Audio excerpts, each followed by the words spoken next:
तर मंडळी, तुम्हा सर्वांची सगळ्यात आधी मनापासून माफी मागते. खूप खूप खूप सॉरी. आपले एवढे दिवस झाले व्हिडिओच येत नव्हते, कारण तुम्हाला माहित होतं, कारण आम्हाला सुतक पडलेलं होतं. तर ते सुतक आज फिटायचं होतं. अण्णा गेले होते 10व्याला, मी होती घरी. चौधरी साहेबांचं चाललं होतं गुराढोरांचं, आणि मी म्हटलं चला 10वा तर काढायचंच आहे. म्हणजे 10व्याला फक्त कपडेच धुवून काढतात, पण म्हणलं घरातली थोडी साफसफाई पण करावी. खूपच जाळ्या झाल्यात. तसं बघायला गेलं तर हे बघा, हे आहेत माझ्या सासूबाई आणि हे आहेत माझे दीर. हे दोघंही जगामध्ये नाही आहेत, आम्हाला सोडून गेलेले ते. तर तसं बघायला गेलं तर आता दसऱ्याला साफसफाई झाली होती, पण इतक्या जाळ्या झाल्यात घरात, इतक्या जाळ्या झाल्यात, विश्वासच बसत नाही की महिन्यापूर्वी मी साफसफाई केलेली आहे घरातली. इतक्या जाळ्या कुठून येतात काही समजत नाही.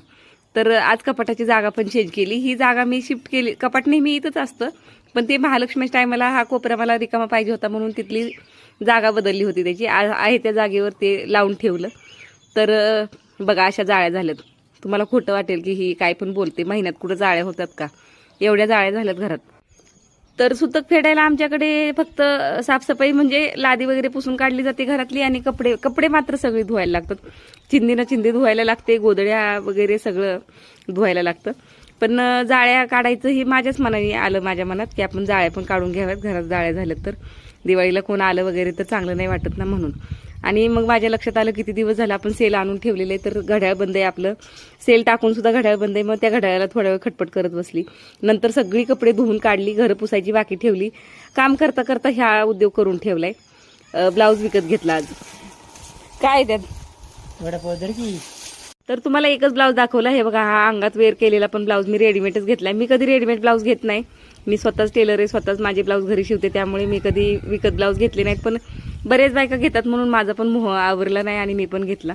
तर 10वा काढायचा होता, जेवण बनवत नाही तर सुतक काढायच्या आधी, म्हणून स्वयंपाकच केलेला नव्हता. मग चौधरी साहेब येता येता वडापाव घेऊन आले, बाहेर गेले होते जरा. आणि त्यानंतर घरातला आवरता लादी पुसायची अजून बाकी होती तशीच. तर तोपर्यंत मका करायला मशीन आली. मग म्हटलं जाता जाता शेळ्या पण घेऊन जावावं. आता काय करणार, मोबाईलच्या नादात काय होईल सांगता येत नाही. हातातली कामं सोडून पळायला लागते ना. मग काल मशीन आली होती, पण त्या मशीननी मका चांगली होत नव्हती, मका फुटत होती, म्हणून ती मशीन बंद केली आणि आज दुसरी मशीन बोलवली. तर 4च कट्टे काल केले होते. ही बघा, बाकीची मका राहिलेली आज करून घ्यायची. म्हटलं जाता जाता शेळ्या घेऊन गेल्या म्हणजे आजूबाजूला पडलेली मका वगैरे खातील, चरतील पण थोड्या. तसं पण आज दिवसभर सोडणं झालं नव्हतं, दिवस मावळायला गेलाय.